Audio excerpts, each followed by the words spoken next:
63-ban születtem, és 70-ben költöztünk át Magyarországra a szüleimmel, és Budapest mindig valami olyan csodálatos fogalom volt a számunkra, az erdélyi magyarok számára, hát a budapestiek meg a magyarországiak számára is nyilvánvalóan, de ez valami különleges dolog volt, hogy Budapesten lenni. És emlékszem, hogy akkor 70-ben én nagyon sokat szomorkodtam, hogy ott hagytuk Kolozsvárt.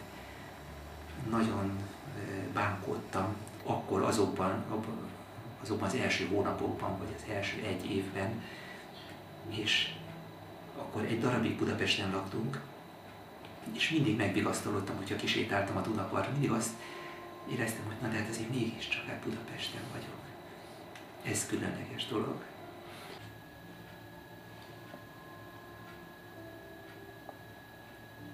Hát azt mondhatnám, hogy nincs is nagyon más hobbi. Tehát tulajdonképpen mindig festek, amikor van időm, akkor vagyok jól, hogyha tudok minél többet festeni, tehát minél rendszeresebben. Minden szabadabb percben ezen gondolkozom, hogy mit kéne festeni, vagy hogyan kéne festeni, vagy festeni éppen. Nem készletfestése például a kritikai attitűd nincs, nulla, vagy irónia, az sincs. Tehát ez nem készletfestése, csak az készletfestése, amitől ámuldozom, és amit ezért szeretnék magamnak megidézni. Tehát azt mondhatnám, hogy rajongás és vágy motivál mindenki megfestésére. És van, amikor például annyira vágyom itt, főleg ilyen talán rossz időben, már tél felé, hogy valami mediterrán tájat fessek, hogy valami ilyen forró vagy melegebb égövi tájba nézek át itt a kép ablakán keresztül. És akkor egy darabig azt festem, de aztán egyszer csak úgy előjön egy másik, úgy mondhatnám, hogy egy másik vágyakozás, hogy mondjuk valami amerikai film országútján milyen érdekes volt, milyen izgalmas volt legutóbb nézni. És akkor egy darabig olyasmiket festek.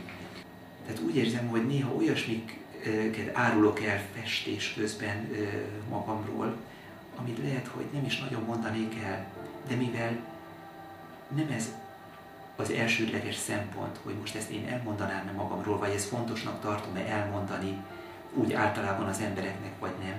Tehát nem ez készlet, nem ez az első számú szempont. Az első számú szempont az, hogy én ezt nagyon kívánom-e megfesteni, vagy nem.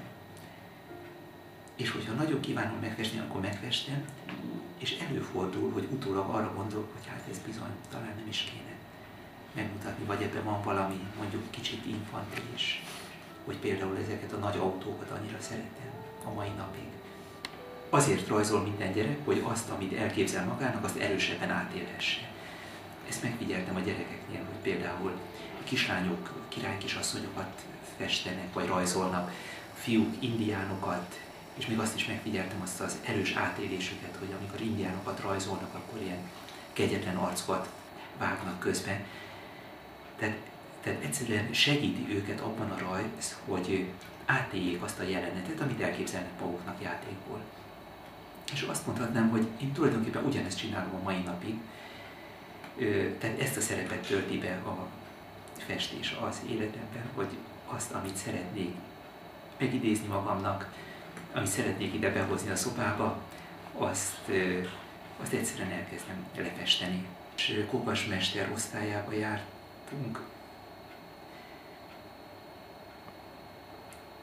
Nem adott nagyon közvetlen útbaigazításokat, tehát sokszor nehezen volt közvetlenül felhasználható. Szavai sok év után még jobban hatnak, mint akkor ott közvetlenül. Tehát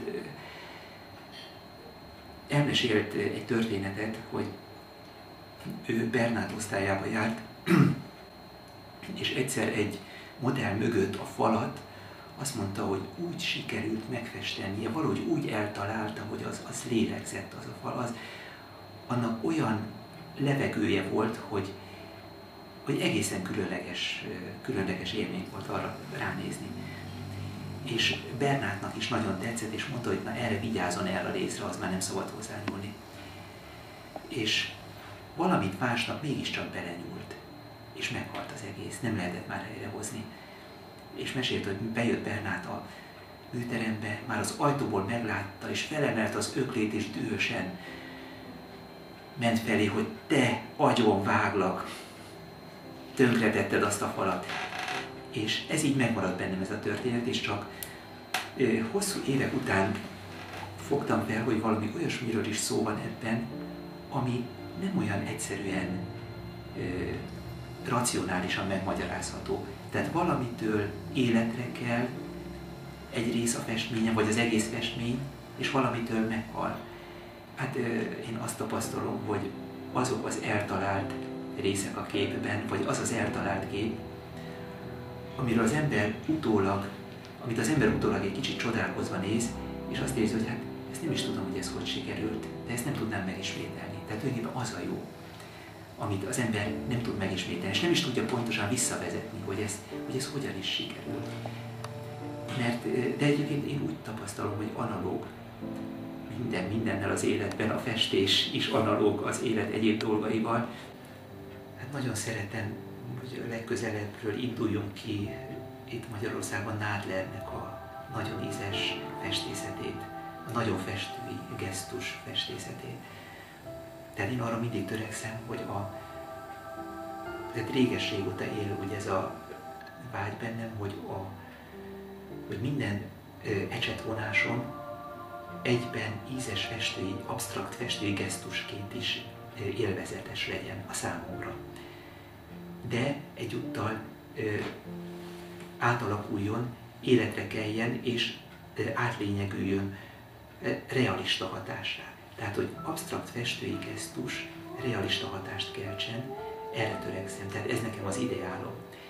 Az absztrakt festői gesztusokat Nádlernál találom meg a leginkább ugye a környezetemben, de nagyon szeretem fehér